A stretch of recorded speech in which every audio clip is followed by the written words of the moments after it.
인플레이션 우려로 외국인과 기관의 매도 공세가 이어지며 지난 금요일 국내 증시 약세로 마감됐습니다. 이날 코스피는 전날 대비 20.65포인트 0.76% 하락하면서 2696선에서 마감이 됐고요. 코스닥 지수 역시 전날 대비 3.57포인트 0.38% 하락하면서 924선에서 마감이 됐습니다. 수급 상황 살펴보겠습니다. 이날 유가증권 시장에서 개인 투자자가 7,492억 원 순매수를 나타냈고요. 외국인과 기관은 각각 3,210억 원, 4,430억 원 매도 우위를 나타냈습니다. 코스닥에서도 역시 개인 투자자가 1,763억 원 순매수를 보인 가운데 외국인과 기관은 각각 1,169억 원, 634억 원 매도 우위를 나타냈습니다. 이날 코스피 시가총액 상위 종목군 내에서는 10위권 내에서는 전 종목이 하락 마감했는데요. 삼성전자가 1.3% 떨어지면서 사흘 만에 또다시 52주 신저가를 기록했고요. SK하이닉스도 1% 넘게 떨어졌습니다. LG에너지솔루션도 1.3% 하락했고요. 삼성바이오로직스도 0.4% 하락 마감했습니다. 네이버도 1.4% 약세로 마감됐고요. LG화학도 1.7% 내림세로 마감됐습니다. 삼성전자 우선주도 떨어졌고요. 카카오, 삼성 SDI, 현대차 일제히 하락 마감했습니다. 업종별로 봤을 때는 운수장비 섹터가 1% 이상 상승했고요. 기계업종도 올랐습니다. 그밖에 섬유, 의복, 비금속 광물, 종이목재가 상승한 가운데 의료정밀 섹터가 3.5% 약세로 마감됐고요. 보험 섹터도 내림세로 마감이 됐습니다. 그밖에 증권, 전기전자, 의약품 섹터가 하락 마감했습니다. 이날 코스닥 시가총액 상위 종목 가운데서는 에코프로비엠이 약보합권에서 마감이 됐고요. 셀트리온 헬스케어가 2.6% 하락했습니다. LNF도 1% 떨어졌고요. 펄어비스는 2% 상승 마감했습니다. 카카오게임즈가 1% 약세로 마감됐고요. 천보가 3.6% 하락했습니다. HLB, 셀트리온제약도 내림세로 마감됐고요. 위메이드도 1% 떨어졌습니다. 이 가운데 CJENM 1.2% 올랐습니다. 이날 서울 외환시장에서 달러 환율 전날 대비 4원 90전 상승하면서 달러당 1,229원 60전에 거래를 마쳤습니다.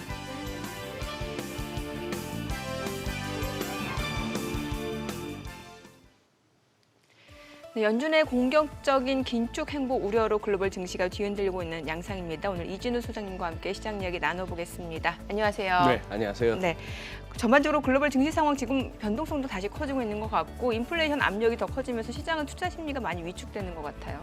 네, 그렇습니다. 지금 뭐 하루하루 살얼음을 걷는 듯한 느낌이고 미국장도 왜 오르고 왜 빠지는지가 사후적으로 이렇게 설명하기도 쉽지 않은 그런 상황입니다. 지금 한번 지난주 금요일 같은 경우는 미국과 유럽은 휴장했고 유럽은 이제 부활절 연휴가 길어지면서 오늘도 대부분 유럽 시장은 휴장을 합니다만 한번 지난주 표를 통해서 한번 보시면은 미국 다 빠졌죠. 지난주 이제 2월 나스닥도 2.63% 하락폭을 보였는데 자 오늘 이렇게 한번 살펴봅니다. 작년 6월 28일 이후 왜 6월 28일 이후냐? 우리가 6월 25일 날 작년 6월 25일 날 금요일이었고 그때 코스피가 고점 찍었던 날입니다. 장중 고점으로 치면 3,316이었고 종가로 치면 3,302니까 3,300 정도로 기억하시면 되겠는데 코스닥은 좀 더 갔죠. 8월 6일 날 고점 찍고 했습니다만 그래서 우리 코스피 고점 찍었던 그 다음 날부터 어떤가 해서 한번 살펴보면은 나스닥도 작년 6월 하순 이후로 이제 6월 말 금방해서 7% 3대 지수 가운데 기술주 쪽에 나스닥이 제일 많이 빠졌다는 게 보이시고 자 넘어오면은 우리 지난주 그냥 뭐 그럭저럭 보합을 유지했는데 약보합을 유지했는데 코스닥이 그동안 이제 코스피보다 좀 나았다가 지난주는 조금 더 밀린 그런데 작년 고점 이후로 6월 그때 이후로 따지면은 코스피는 벌써 18% 넘는 하락폭을 보이고 있습니다. 중국 쪽은 홍콩이 더 안 좋다는 게 보이시죠? 홍콩 쪽이 안 좋은데 특히 이제 심천 여기도 기술주 위주니까 그래서 지금 나스닥 코스닥 심천 이런 식으로 해서 그런 와중에 국내에서는 그냥 개별 종목이 이루어지고 있고요. 항생 H 같은 경우는 32%나 되네요. 그런 상황이고 인도네시아, 인도 같은 경우가 좋은 거 보면은 그래서 요즘 가끔 들리는 얘기가 그래도 신흥국 ETF 쪽으로 돈 몰린다던데 하는데 우리한테 오는 돈은 없는 것 같아요. 신흥국 중에서도 이런 쪽으로 이제 간다는 것이고 유럽 쪽 보시면은 러시아가 제일 안 좋고요. 아무래도 전쟁 여파 같습니다. 그런 상황이고 독일도 생각보다는 좋지 않습니다. 작년 6월 말 이후로 9% 넘는 하락폭. 반면에 좋아 보이는 나라 포르투갈, 노르웨이, 터키 이런 정도로 짚어지는 그런 상황입니다. 네. 요약하자면은 조금 다들 좀 이렇게 고밸류에이션 부담해서 또 이렇게 긴축, 우려 이런 것들에 좀 시달리고 있다라고 봐야 될 것 같습니다. 나라별로 보더라도 이 나라는 왜 오르는지 모르겠을 잘 모르겠고. 정도로. 예. 네. 그러게요. 뉴욕 증시 보면은 이제 지난주 금요일이 성금요일로 휴장이 됐고 네. 이제 주간 단위로 봤을 때는 이제 3대 지수 가운데 나스닥이 좀 낙폭이 컸단 나스닥이 말이죠. 낙폭이 예. 컸죠. 네, 나스닥 참 묘합니다. 여기서 어떻게 된다보다도 우리 시청자 여러분께서도 한번 보시면서 네. 나름 판단을 해보시죠. 요즘은 거의 투자라기보다도 하루하루 우울에 맡기는 느낌입니다. 지금 화면에 나오는 보시면은 코스닥 일간 차트인데요. 자, 여기서 지금 이제 구름대 안에 두터운 구름을 한번 벗어나나 싶어서 기대감을 가질만 했습니다만 진짜 바닥 봤나? FMC고 연준이고 다 소용없는 거야. 이제 그냥 가는 거야 했는데 결국 구름 안으로 들어왔고 구름대 하단에서 지금 이렇게 공방이 이어지는데 자, 지금 저기 노란색 음영 처리한 부분을 조금 현미경으로 한번 확대해서 볼까요? 그 다음 슬라이드인데요. 자, 그 다음 슬라이드인데 자, 왼쪽 보시죠. 2월 24일 날 장대 양봉이 생긴 날. 전날도 역설적이었죠. 실제 러시아가 우크라이나를 침공했다는데 급락 출발했다가 저 양봉에서 제일 아래쪽이 그날 개장가 아닙니까? 저렇게 쭉 올라버렸습니다. 자, 그 다음에 또 결국 2월 24일 저점 한 번 더 테스트하다가 3월 15, 16 이틀 동안에 FMC에서 3월 FMC 또 세게 나왔잖아요. 네. 매파적이다 할 만했는데 그걸 또 딛고 일어섰습니다. 일종의 불확실성 해소 내지는 바이오 루머, 세럼 팩트 이렇게도 생각할 수 있고 아니면은 하방 베팅하던 세력들이 쇼카바에 몰렸다라고도 볼 수 있고 등등인데 그 다음에 저렇게 올라가다가 그럼 저기 또 4월 6일쯤에 갭이 하나 생기죠. 아래쪽으로 퉁 떨어지면서 저게 이제 3월 FMC 의사록 나온 날입니다. 오히려 3월 FMC 당일보다도 의사록에서 오히려 더 빅스텝이라든지 양적 긴축 이런 쪽에 조금 더 힌트가 가해지면서 네. 자, 제가 주목하는 거는 끝에 세 개입니다. 끝에 세 개 중에서 4월 12일 날 전날 CPI 나왔던 날이거든요. 미국 CPI가 굉장히 높게 나왔으니까 캔들의 의미는 아시죠? 시가가 저 위에서부터 해갖고 음봉으로 나왔다는 얘기는 높게 출발했다가 빠졌어요. 결국 CPI가 높게 나왔는데도 불구하고 개장 초에는 전일 대비 꽤나 높게 출발해서 뭐지 했는데 밀리길래 역시 안 되나 했는데 그 다음날 수요일 날은 4월 13일 날은 PPI도 이따 살펴보시겠지만 PPI도 세게 나왔어요. 네. 세게 나왔는데 이날은 또 훅 올라갑니다. 훅 올라가고 그래서 도대체 이 물가 지표를 가지고 시장은 어떻게 해석하는 거야? 도저히 납득이 안 됐는데 네. 결국 목요일 날 저렇게 또 이틀 동안에 왔다 갔다가 의미 없어지는 또 네. 음봉으로 그냥 마감했습니다. 전날 국채 수익률이 굉장히 크게 올랐죠. 알겠습니다. 지금 전반적으로 글로벌 증시 상승 모멘텀이 부재한 가운데 오늘 국내 증시 보합권 출발 예상됩니다. 저희 잠시 후 호가 상황 그리고 전략으로 돌아오겠습니다.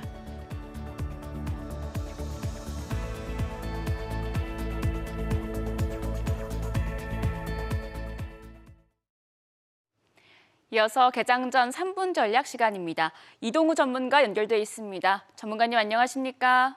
네, 안녕하세요. 네, 지난주 시장이 인플레이션 피크 아웃에 대한 기대감으로 반등하는 듯 했는데요. 주 후반 들어서 연준의 추가 금리 인상 우려 등이 투심을 누르면서 결국 약세로 돌아섰습니다. 지금 글로벌 증시 변동성이 커진 상황인데 전문가님께서는 이번 주 증시 흐름 어떻게 전망하시나요? 네, 지난주 물가지수 발표와 국내외 옵션 만기일로 인한 변동성은 커졌지만 이번 주는 특별한 이벤트가 없어서 변동성은 줄어들고 답답한 박스권에서 눈치 보는 시장은 조금 더 예상이 되는데요. 지난주 미국의 CPI가 재차 상승하면서 불안감을 키우긴 했지만 중국의 CPI 역시나 상승 발표되었긴 했지만 급등락이 심한 농산물과 유가 등을 제외한 근원 CPI가 안정세를 좀 보이기 시작하면서 인플레이션 피크에 대한 얘기를 많이 하고 있는데요. 솔직히 우크라이나 사태만 진정이 된다면 인플레이션 우려가 어느 정도가 아니라 완전히 해소가 될 것이라는 예측이 좀 가능하고요. 지금 현재 상황에서는 이제 어느 정도 해소될 것이란 기대감에 시장은 추가 충격은 좀 피한 모습입니다. 이번 주 특별하게 대외적인 이벤트가 없지만 본격적인 실적 발표로 인해서 지난 분기에 넷플릭스나 아마존, 트위터 등의 시가 대비해서 이제 시장이 급락을 하거나 급상승을 하는 모습들을 피해만 간다면 기업들의 주가 급등락만 없다면 시장 자체는 큰 방향성 드러내지 않고 5월 FOMC 회의까지는 무난한 박스권 장세가 이어질 듯합니다. 네, 개인 투자자들의 사랑을 받던 이른바 국민주들의 약세가 두드러지면서 새로운 종목으로 눈을 돌리려는 투자자분들이 늘고 있는데요. 전문가님, 오늘 장에선 어떤 종목에 관심 가져보면 좋을까요?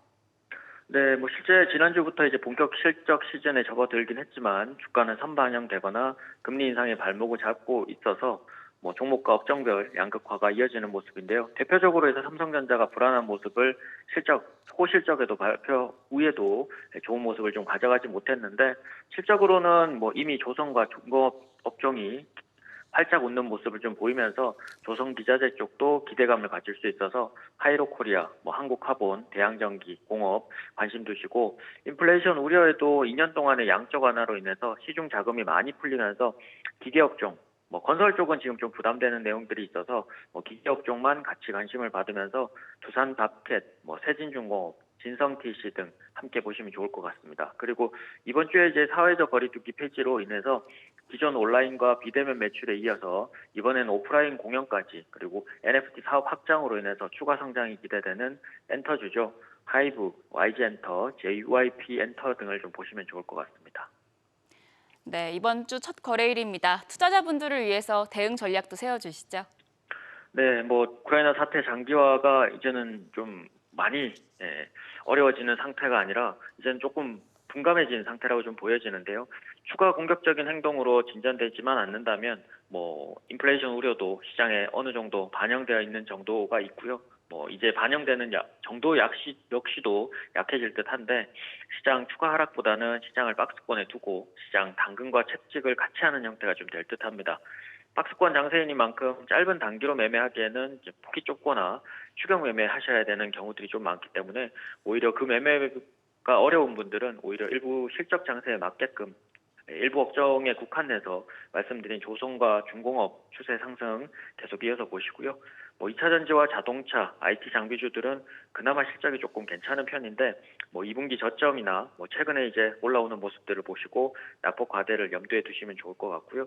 조금 더 중기적으로 생각하시는 분들은 이제 전 세계적으로 엔데믹화를 준비하고 있는 상황들이 보이고 있기 때문에 리오프닝주와 소비 회복주 위주로 재편하고 접근하시면 좋을 것 같습니다. 네, 말씀 잘 들었습니다. 이동우 전문가였습니다. 지금까지 개장 전 3분 전략 세워봤습니다. 네, 지금 시각 8시 50분 향해 갑니다. 오늘 양시장 예상 체결지수 확인해 보도록 하죠. 오늘 코스피가 지금 현재 강보합권 예상이 됩니다. 예상 체결지수 2,700포인트로 기록되고 있고요. 코스닥도 역시 강보합 출발 예상됩니다. 예상 체결지수 925포인트입니다. 시가총액 상위 종목 예상 체결가 보겠습니다. 삼성전자 지난 금요일 사흘 만에 또다시 52주 신저가로 떨어진 상황이었는데 오늘 강보합권 예상되고요. 예상 체결가는 66,700원이죠. LG에너지솔루션, SK하이닉스 보합 출발 예상됩니다. 삼성 바이오로직스가 소폭 내림세가 예상되고요. 네이버도 보합 출발 예상됩니다. 카카오 보합 예상되고요. 현대차 보합 예상됩니다. 이 가운데 삼성전자 우선주 강보합권 예상되고요. 삼성 SDI 소폭 상승 예상됩니다. LG화학 오늘 반등을 시도할 걸로 보이고요. 예상 체결가는 51만 원으로 나타나고 있습니다. 이 가운데 오늘 현대모비스가 상승 출발 예상이 되고 있는데 지금 호가로 봤을 때는 21만 3,500원, 3.6% 강세가 예상이 되고요. 사실 지난 금요일에도 좀 조선주들을 비롯해서 운수장비 섹터가 좀 강세를 나타냈었는데요. 오늘 지금 현대차 3인방 호가로 봤을 때는 현대차는 보합, 또 기아는 하락 출발 예상되고 있는 가운데 현대모비스는 강세가 예상됩니다. 조선주 흐름 오늘 호가로 봤을 때 나쁘지 않습니다. 지금 한라홀딩스, 한국조선해양, 현대미포조선, 삼성중공업 그리고 대우조선해양 모두 일제히 상승 출발 예상이 됩니다. 다만 상승폭이 그렇게 크지는 않을 걸로 보이고요. 코스닥 시가총액 상위 종목 예상 체결가도 보겠습니다. 에코프로비엠이 오늘 0.7% 반등 시도할 걸로 보입니다. 예상치 결과 46만 1,800원으로 나타나고 있고요. 셀트리 헬스케어도 오늘 반등 예상됩니다. LNF 펄어비스 보합 출발 예상되고요. 카카오게임도 오늘 2% 반등 예상됩니다. 위메이드 보합 출발 예상되고요. HLB 0.9% 하락 출발 예상됩니다. 셀트리온제약 그리고 CJENM 보합 출발 예상되고 있습니다. 이제 개장까지 8분여가량 남았습니다. 계속해서 좀 시장 얘기 나눠보도록 하죠. 자, 앞서서 저희가 나스닥 상황까지 좀 짚어봤는데 안 그래도 나스닥은 뭐 지금 바람 잘 날이 없는 것 같고 미증시가 떨어질 때 상대적으로 낙폭도 두드러지고 있는데 여기에다가 또 머스크는 또 트위터를 인수하겠다고 하면서 참 서학개미들 입장에서는 너무 이제 뉴스가 많다 보니까 그죠? 좀 이것도 쉽지 않을 것 같아요.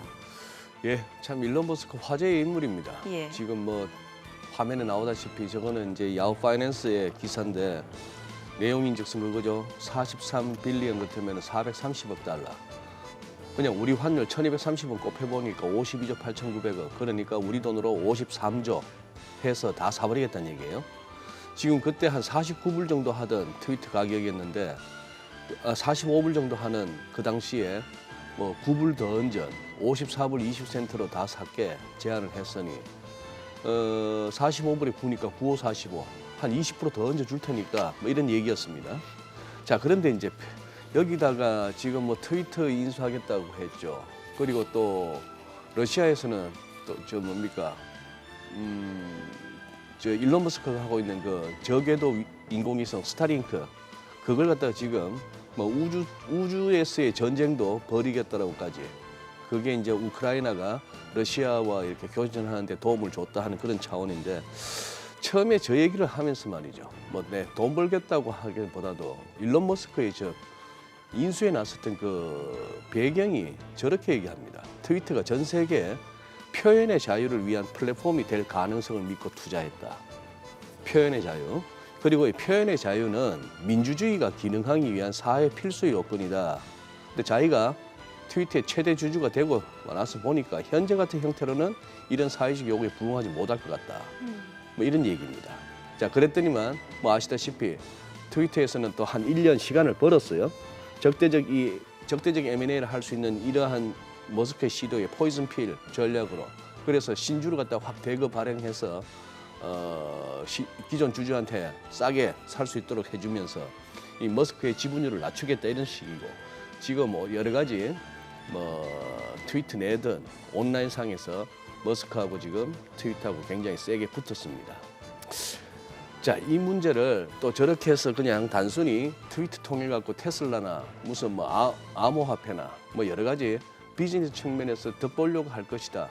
뭐 그것도 일단 생각해 볼 수 있고 테슬라 주주 입장에서는 제발 일론 머스크 그냥 본업에 좀 충실하지 더 그거 하지 말고 하는데 어쨌거나 한번 관심을 가지고 왜 저렇게 프리 스피치 표현의 자유라는 얘기를 갖다가 자꾸 들고 나오는지 일론 머스크가 한번 고민해 보실 만한 뭐 그런 사안이라고 저는 개인적으로 봅니다. 그냥 이거는 우리가 좀처럼 접하기 어려운 그런 뭐 매체의 그런 기사였습니다만 2021년 작년 7월입니다. 작년 7월 얘기인데 트럼프 전 대통령이 빅테크 검열 횡포에 전면전을 선포했다 하는 그런 기사입니다. 여기도 표현의 자유라는 얘기가 나옵니다. 그래서 여러 가지 소송을 제기하고 있다는 것이죠. 왼쪽에 썬다 피자이 저쪽에 구글 CEO죠. 구글 하는 유튜브 있죠. 그다음 잭 도러시 지금 뭐 트위터 CEO는 물러났습니다만 트위터를 창설했던 사람 그 옆에 저커버그 뭐 느낌 오실 겁니다. 그러니 전에도 한번 제가 뭐 흥분해서 한번 말씀드린 바 있는데 플랫폼이라면서 왜 이 열차는 들어와도 되고 저 열차는 들어오면 안 되를 왜 플랫폼에서 얘기하느냐 말이죠. 왜 자기들이 가치 판단을 해서 누구는 계정을 폭파시키고 삭제시키고 자기들이 골라서 하겠느냐 하는 것입니다. 자, 이런 것들을 뭐 하나의 우리가 계속해서 지켜볼 만한 흐름입니다. 단순히 경제적인 돈벌이 목적이 아닌 그거보다는 조금 더 큰 뭔가가 되고 있다. 자, 근데 트위터 주가 보시죠. 트위터 주가 보시면 이거는 위클리 차트인데 트위터 상장 이후의 모든 흐름입니다.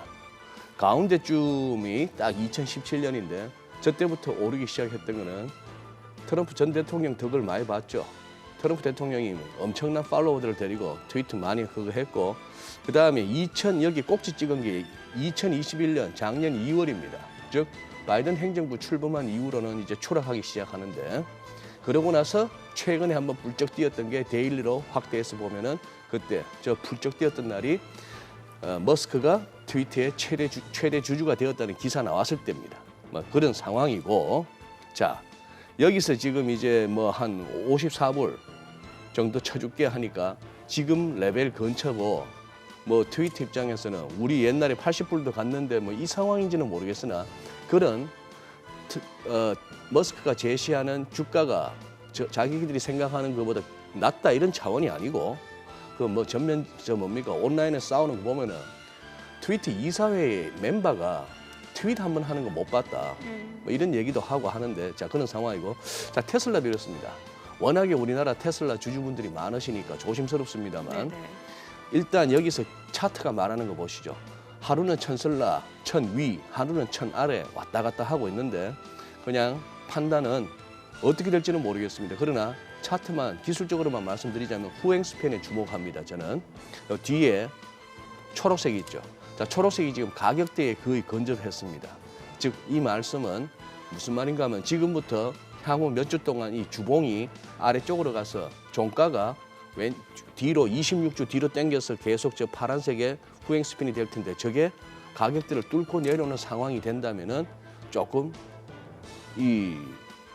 이쪽도 하락 조정이 가능한 거고 여기서 반등이 나와주면은 우하향하는 저런 깃발령 패턴을 열고도 갈 수 있다. 뭐 두 가지 시나리오가 가능한데 과연 힘이 어느 쪽으로 작용할런지 한번 지켜보시죠. 네, 뭐 테슬라뿐만 아니라 주요 전기차 주가들 예, 체크해 볼까요? 한번 보실까요? 네. 그래서 지금 우리가 무슨 뭐 빵 이런 얘기들만 시가 상위 종목만 살핍니다만 나스닥에 그나마 그 종목들 없었으면 지금 나스닥 형편없을 겁니다. 자, 특히 그 중에서도 전기차 쪽에 위는 루시드죠. 아래쪽은 리비안입니다. 둘 다 상장 이후 주가 흐름이 다 지금 표시되어 있는데 리비안은 전형적인 그거죠. 개장초 그냥 기대감으로 우르르 갔다가 힘을 못 쓰는. 문제는 지금 차를 못 만들고 있다는 것이죠. 예, 그런 상황이고 단순히 무슨 뭐 차량용 반도체 문제 과연 그것일까 싶기도 한데 그래서 전기차 내에서도 이제 옥석가리가 이제 접어드는 것이죠. 이 차트를 보면서도 예를 들어서 상승론자들은 그렇게 생각할 수 있습니다. 이 두 개 종목 보니까 이제 더 빠질 데도 없네. 네네. 이렇게도 생각은 할 수 있습니다. 이렇게도 생각은 할 수 있겠으나 다르게 생각하자면은 이런 종목들은 벌써 바닥을 기고 있는데 그러면 애플, 아마존, 뭐 마이크로소프트 같은 이런 종목들까지 이제 빠지기 시작하면 어떡하나 하는 생각도 한번 해볼 필요가 있는 거죠. 네, 알겠습니다. 뭐 전반적으로 지금 시장에서는 공격적인 긴축 우려가 투자 심리를 많이 위축시키고 있는 양상이고요. 이번 주에도 뭐 기업들 실적 발표도 예정되어 있기 때문에 체크해봐야 될 이슈가 많은 것 같습니다. 여기에다가 제롬 파월 연준 의장의 또 공개 발언도 눈여겨보셔야 될 것 같은데요. 오늘 국내 증시 흐름 확인해 보죠. 개장합니다.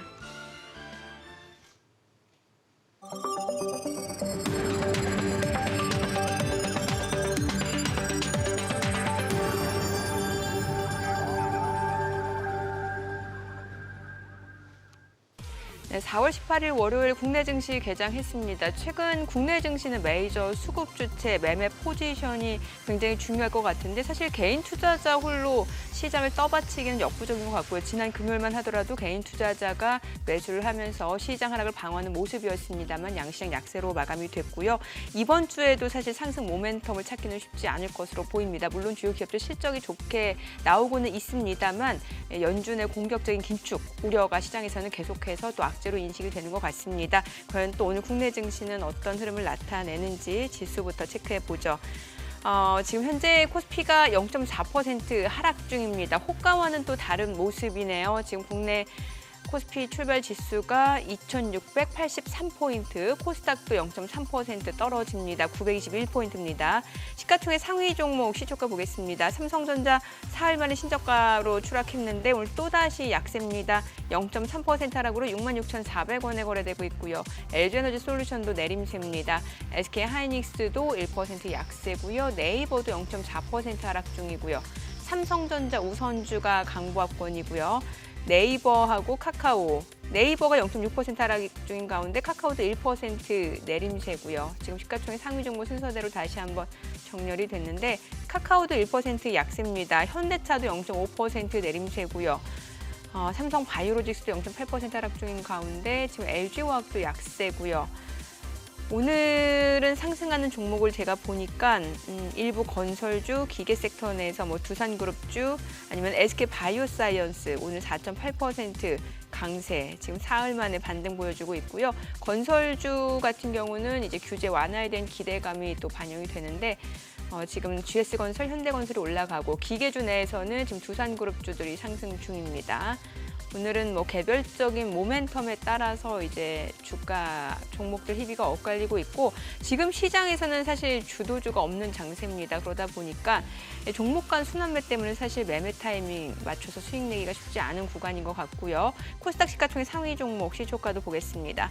에코프로비엠이 오늘 0.9% 상승 중입니다. 46만 2,800원이고 셀트리온 헬스케어는 떨어집니다. LNF 보합이고요. 펄어비스 오늘 강보합권이고요. 카카오게임즈는 떨어집니다. 위메이드가 2% 약세고 HLB 보합이고요. 셀트리온 제약은 0.2% 상승 중입니다. CJ ENM 하락 중입니다. 지금 시각 9시 3분 향해 갑니다. 수급 상황 확인을 해보도록 할게요. 오늘도 양시장에서는 개인 투자자 홀로 순매수입니다. 지금 유가증권 시장에서 개인이 729억 원 매수 우위고 외국인은 277억 원, 기관은 464억 원 순매도를 나타내고 있고요. 업종별 수급 보더라도 오늘 기관은 전기전자에서 물량 좀 많이 내놓고 있는 양상이고 외국인은 뭐 거의 대부분의 섹터에서 좀 물량을 내놓고 있는 모습이고요. 업종별 흐름을 좀 체크를 해볼게요.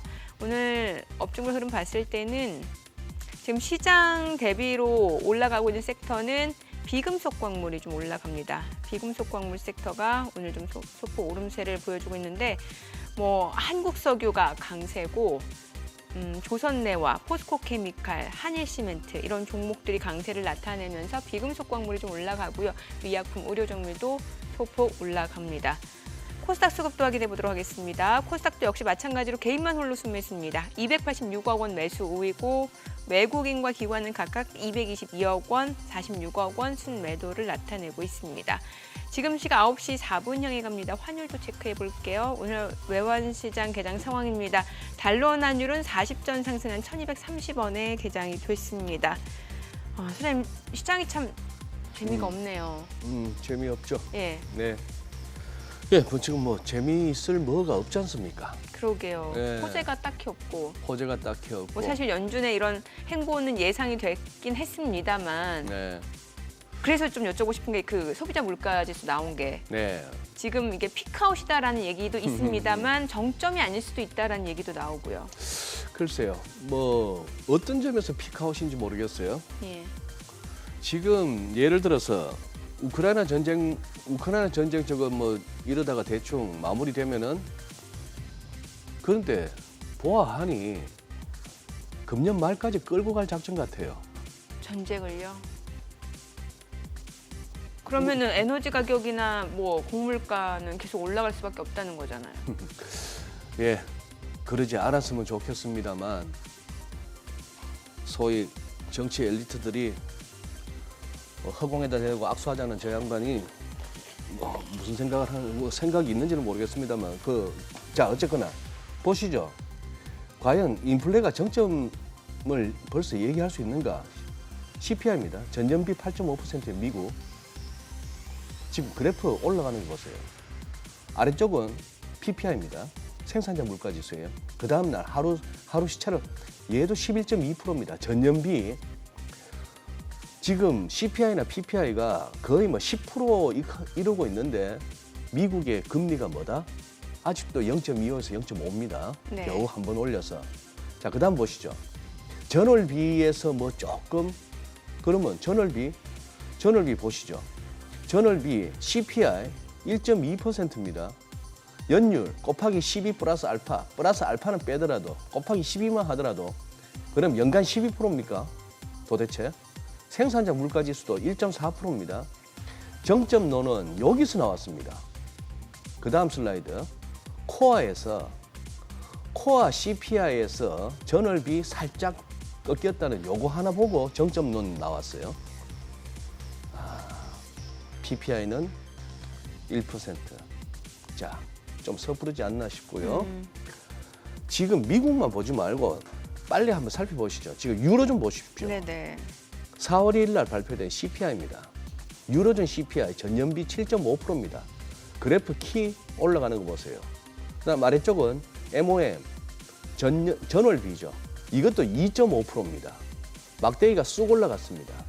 야, 지금 뭐 전쟁통에 아유, 저것만 깔아앉으면 숫돼지 새끼 낳으면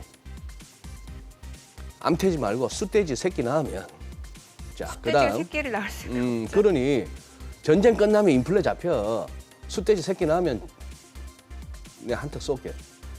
중국 보시죠. PPI 8.3%입니다.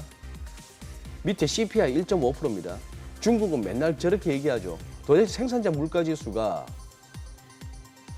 물가지수가 저렇게 높은데 CPI가 저렇게 하면 중국 기업도 중국을 마시네.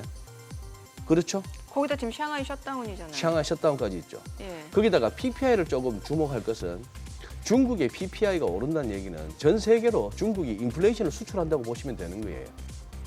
중국에서 뭘 또 이렇게 그래서 결국 중국산 제품이 올라갈 거 아닙니까? 그렇죠. 그렇게 봐야 되겠고 우리나라도 한번 보시죠. 예. PPI가 8.4%입니다. 전년비. 근데 CPI는 지난 4월 4일 날 발표된 거는 전년비 CPI가 4.1%입니다. 물론 소비자 물가지수에 국가별로 포함되는 항목이 막 달라요. 중국 같은 경우는 돼지고기 가격이 굉장히 차지하는 바가 크고 네. 뭐 우리나라 같은 경우는 주거비 이런 게 빠지니까 그래서 조금 그겁니다만 문제는 어쨌거나 이 추이를 보시자는 얘기죠. 뭐 그런 상황이라서 저는 아직까지 인플레이션 정점론은 좀 시기상조라고 봅니다. 그래 오죽하면은 어지간하면은 4월 달에는 금리 그냥 동결하고 가지 않겠어? 총재도 없는데 했던 금통위에서 네. 금리 인상하고 갔습니다. 거기다가 우리 좀 선제적으로 계속 좀 올릴 필요도 있다까지 언급하는 뭐 그런 분위기까지 가고 있어요. 좀 이런 생각이 드는 게 연준 인사들도 그렇고 제롬 펄 연준 의장도 그렇고 사실 얼마 전까지만 하더라도 뭐 인플레이션 지금 우려할 때 아니라고 해놓고 좀 갑자기 또 태도가 바뀌니까 갑자기 시장에서 태도가 더 혼란스러워하는 것 같거든요. 예, 예. 혼란스럽죠. 그러니까 특히 이제 지난주 목요일 같은 경우에 존 윌리엄스 뉴욕 연방은행 총재 같은 경우에 그쪽도 뭐 연준 내 넘버 3를 할 수 있는 거기도 50bp 올려야 될 것 같다 이런 얘기인데 자 이번 주 뭐 아까 소개해 주셨죠 정민님께서 제롬 파월 뭐 연설 일정이 있다는데 네, 맞아요. 여기 이제 5월 초에 FOMC 이제 얼마 남지 않았습니다. 그 앞두고 파월의 견해를 들을 수 있는 마지막 기회 같은데 한마디로 이거 한번 보시죠. 지난 목요일 날 금요일 휴장을 앞두고 급락 급등했다가 그 다음 날 3세판째 결국 하락 마감했던 미국 증시에 이 국채 수익률의 급등세가 예. 우선 데일리 보시죠. 데일리 보시면은 그나마 끝부분에 조금 작습니다만 CPI, PPI를 갖다가 소화하는 과정에서 조금 금리가 낮아졌어요. 예. 단기물도 낮아지고 뭐 그렇게 했다가 결국 목요일 날 쭉 또 양봉이 생겼죠. 그다음에 월간 차트 큰 그림을 보시면은 제 눈에 들어오는 거는 이 80년대 초반부터의 40년 남짓 되는 이 금리 하락기가 이제 돌고 있는 와중에 여기서 월간 차트상의 이동평균선 제일 위에 있는 거 이거 200개월 이평선 200MA 이게 지금 말이죠. 이게 지난번 2018년 그 무렵 파월이 한번 금리 한번 올려보겠다고 연준이 금리 한번 올려보겠다고 나섰다가 그때 한번 건드리고 나서는 꺾이고 그다음 코로나 두드려 맞으면서 확 한번 밀리고 했던 국채 수익률이 이번에는 이걸 물고 올라갑니다. 물론 데일리로 단기로 보면은 과매수 좀 급하게 올라왔다 싶은 생각이 드는데 이게 지금 세게 이제 돌고 있는 거죠. 여기 이제 왼쪽에 폴 볼커 79년도 타임 표지에 나왔던 그 폴 볼커 왜 이미 작고하신 폴 볼커 저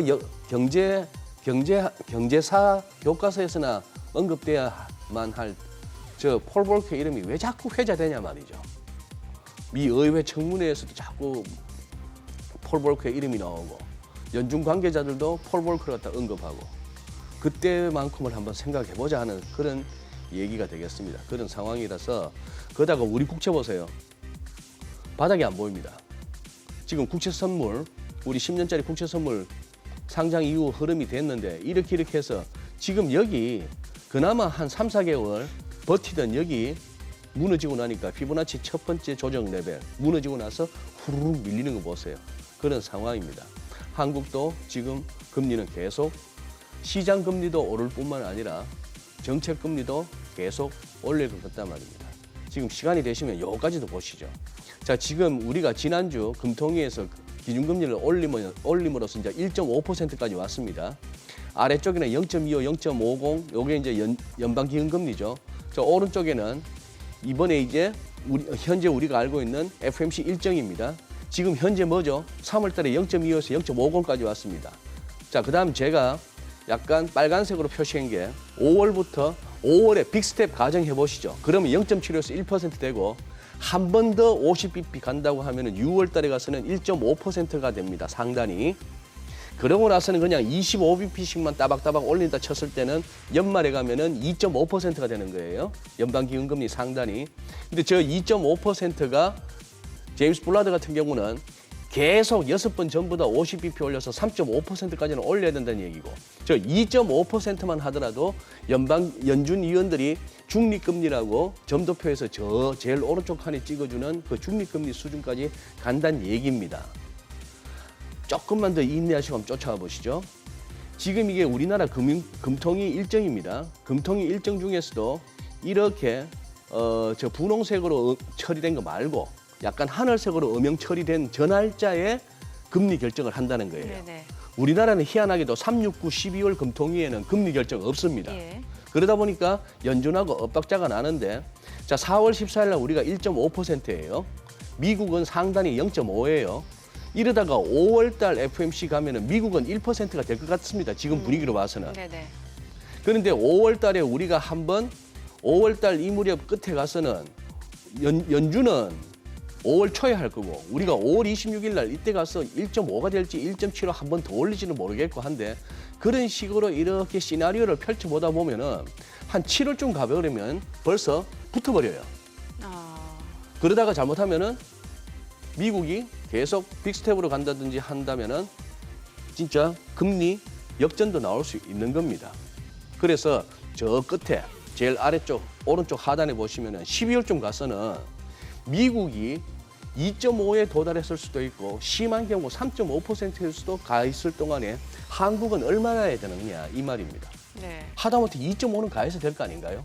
뭐 이러다 보니까 우리 하는 뿐만 아니라 주요국 중앙은행들이 앞다퉈서 지금 빅스텝을 그러니까 하고 있네요. 그러니까 끌려가는 거예요. 예. 끌려가는 수밖에 없는 거죠. 그런데 이 와중에 중국은 오히려 지준율 인하하고 이 동결하고 와중에 있어요. 뻗대는 데가 중국하고 일본이죠. 일본은 제가 봐서는 구르다 하루이코 교체하기 전에는 힘들어 보이고 네. 구르다 하루이코 너무 오래 있었던 것 같아요. 본인이 지금 구르다 하루이코한테 당신이 이제 그 일드 커브 컨트롤도 저기 이제 포기하고 네. 제로금리도 포기하고 이제 그 QQE도 포기해라. 양적 질적 금융 완화하는 그럼 내가 뭐가 됩니까? 하는 이런 상황이 되니 그럼 그거 할 수 있는 다른 사람이 그냥 총재해야겠다 비오지. 안 되면 사람을 바꿔줘야 되는데 네. 저 구르다가 있는 한 힘들어 보이고 예. 중국은 중국. 자 이거 보시죠. 자 지금 요게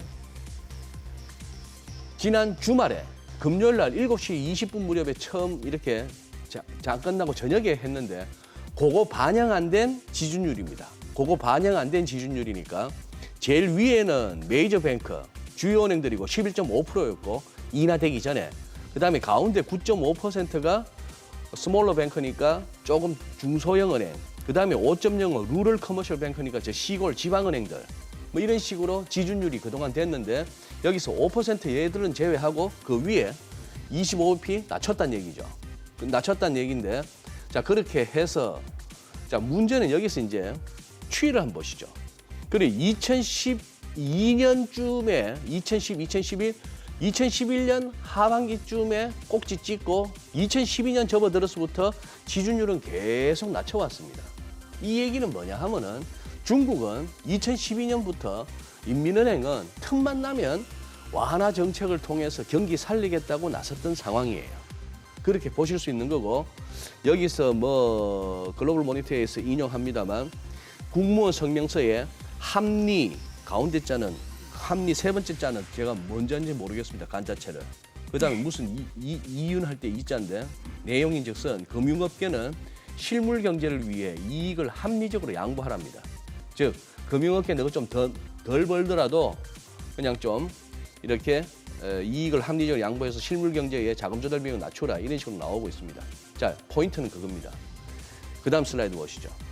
이렇게까지 했는데 오늘 이제 중국 GDP도 발표되고 합니다만 상하이 보시고 심천 보시고 심천은 잘못하면 전저점도 깰 상황이고 그다음 보시면 홍콩 항생은 최근 하락폭에 61.8%쯤 오니까 또 이렇게 꺾이고 있는데 포인트는 이렇게 중국 인민은행이 이렇게까지 나오는데도 불구하고 중국이나 중국 본토나 홍콩 증시가 힘있게 못 올라간다면은 여기도 골병 든 겁니다. 오늘 당장 안 빠지더라도 그냥 지준율 인하 소식에 오늘 반짝 상승이 나온다 하더라도 내일 가서 또 밀린다든지 이런 식으로 해서 힘이 없다면은 야 이거 뭔가 지금 중국도 뭐 상하이 쪽 보시면은 그 어지간한 국가에 해당하는 그 인구들이 딱 아파트에 갇혀갖고 지금 아사 직전으로 가고 있죠. 뭐 그런 참 절묘한 상황입니다. 여기서 우리가 2020년, 2021년 상반기 같은 어쨌거나 무슨 막 아무거나 사서 막 먹을 수 있는 장을 자꾸 기대한다? 그건 정말 아닌 것 같습니다. 네. 국내 증시 좀 여쭤볼게요. 뭐 사실 외국인하고 기관이 이렇게 팔고 있으니 네. 올라가기는 쉽지 않아 보이는데 네. 뭐 2,700선 지지가 쉽지가 않아 보이고 오늘도 보니까 2,693포인트. 네. 예. 상황이 어떻다라고 보여주세요? 그냥 이렇게 코스피 그냥 눌리고 있는 거 보시고요. 예. 지금 61선 눌리고 있고 21선이 저런 와중에 61선을 골든 크로스 내기는 쉽지 않아 보입니다. 자, 코스닥도 조금 힘을 내나 싶은데 다시 구름 안에 들어와서 하루 오르고 하루 빠지는 허우적거리는 장이 올 겁니다. 그냥 다만 구름 색깔이 바뀌는 저 부분이 언제쯤인가 싶었더니 절묘하게도 5월 FMC입니다. 그러니 그때 가서 또 방향 정하겠네요. 그런 상황이고 삼성전자가 결국 이 상황이 됐습니다. 삼성전자 정도 붙으면 한번 피부나치를 끄어도 된다 싶어서 왜? 뭐 몇몇 세력이 작심해서 무슨 뭐 만들어낼 수 있는 주가가 아니니까 적어도 지수 정도는 지수나 환율, 금리에 해당하는 정도의 종목 아닌가 싶어요. 피부나치를 끄어봤더니 결국 50% 코로나 랠리 때의 상승폭이 50% 못 지키고 밀려납니다. 그럼 여기서 63,000원대 초반, 즉 코로나 때 빠지기 전에 고점, 뭐 어떡하시겠습니까? 지금까지도 8만 원대에서 사서 7만 원도 견뎠고 6만 원대도 견뎠는데 69,000원, 68,000원 밀렸다고 63,000원 가는데 여기서 뭐 액션을 취하시겠습니까? 그냥 끌려갈 수밖에 없는 장 그렇게 됐고 월간 차트도 보니까 지금 기술적으로 안 좋은 흐름입니다. 마침내 저 월간에서 저 의미 있어 보이던 굉장히 튼튼하게 받치던 월간 기준선을 물고 내려오는 그리고 MACD나 RSI 같은 기술적 보조 지표도 지금 뭐 바닥 신호가 안 보이는 그런 상황이 되었습니다. 그런데 TSMC도 한번 보시죠. 대만의 TSMC도 실적 보세요. 1분기 매출이 전년 대비 36%, 순이익은 전년 동기 대비 45%나 늘고 하는데도 차트 딱 느낌이 어떠세요? 웬 안악내가 이렇게 물동이 물 가득 채워서 이렇게 머리에 이고 있는데 왠지 위태위태해 보입니다. 저래도 돌뿌리에도 걸리면 그런 생각이 듭니다. 거기다가 가이던스도 나쁘지 않았어요. 2분기에도 매출이 30% 이상 증가할 것 같다라고 하는데 주가가 못 올라가고 있습니다. 그렇다면 여기서 한번 생각을 해보시죠. 왜 실적이 좋아도 왜 못 가지? 우리 삼성전자뿐만이 아니네. 뭐 그거 합니다. 엔비디아도 고점 대비 얼마 빠졌습니까? 좋은 회사 맞죠? 좋은 회사 맞는데 그렇다는 것은 지금 뭐다? 시장에 지금은 한참 우리 국내에서는 좋은 나무 찾기입니다. 그 넓은 숲에서 막 수천 그루 있는 거기서 이 나무가 좋은 거야 하고 찾고 있는데 찾았다고 해도 뭐 보름도 못 가고 이렇게 다시 그거 하고 해서 잘 갈아타야 되는 그런 상황입니다만 큰 숲을 봤을 때는 뭔가 지금 전반적으로 누래지는 것이 나뭇잎들마다 뭔가 좀 병이 들어있는 그런 양상입니다. 잘 대응하시기 바랍니다. 환율도 좀 짧게 여쭤보고 네. 싶어요. 환율, 예. 엔화 약세를 못 쫓아가네요. 위에 보시면 달러엔은 계속 올라갑니다. 예. 아래쪽은 달러원이고요. 엔화 약세를 못 쫓아가고 엔화 롱플레이도 한번 자빠진 것 같다라고 말씀드렸는데 지금 분위기로 봐서는 130엔 각오하셔야 될 것 같습니다. 지난주 소개해드렸던 그 예전에 그 사카키바라의 네. 발언 아마 BOJ가 130엔을 갖다 올라서야 BOJ가 뭔가 움직일 것 같다 하는 얘기. 지금 126엔, 127엔인데 130엔까지는 올라갈 것 같다 하는 얘기고 130엔 올라가는 그 속도를 갖다가 서울에서 못 쫓아간다면은 그다음 엔원 환율은 중요한 선을 물고 내려왔는데 엔원 환율은 조금 더 밀릴 것 같습니다. 즉 엔화가 우리 원화 대비 조금 더 약해질 것 같단 말입니다. 느낌상 저 정도에서 금방 돌아설 것 같지는 않다 하는 생각이 들고 그런 상황이라서 환율 적어도 서울에서 쉽게 빠지지는 않을 것 같다. 자꾸 아직까지는 달러 강세가 전반적인 흐름이다 보니까 그렇게 보입니다. 유가하고 네, 곡물가도 좀 유가도 지금 이 상황입니다. 왜 오르고 왜 빠지는지를 설명하기는 어렵고요. 네네. 일단 일간 차트로 봤을 때 유가 조정 끝나고 다시 위로 튀나 싶은 느낌이 드는 그런 흐름이고 밀도 이런 상황입니다. 월간 차트로 보시면은 지난 3월 달에는 좀 과했죠. 과해서 저렇게 윗꼬리가 심하게 달렸습니다만 저 왼쪽 부분하고 한번 감안했을 때 왼쪽처럼 되어준다면 최선이고요. 그냥 이번에 전쟁통에 투기적으로 한번 붙었다가 낮아지는 의미라면 모르겠는데 이것이 구조적으로 농산물, 곡물 가격의 상승세로 이어진다면은 전반적인 자산 시장이 좋을 리가 없는 그런 상황입니다. 어떻게 될지는 모릅니다. 어떻게 될지는 모르겠는데 지금 어쨌거나 굉장히 흉흉한 상황입니다. 그리고 문제를 풀어야 할 글로벌 정치 엘리트들의 그러한 문제 풀겠다는 의지가 안 보이는 것이 어떻게 보면 제일 악재입니다. 네, 알겠습니다. 네. 수사님 오늘 말씀 고맙습니다. 잘 네. 들었습니다. 감사합니다.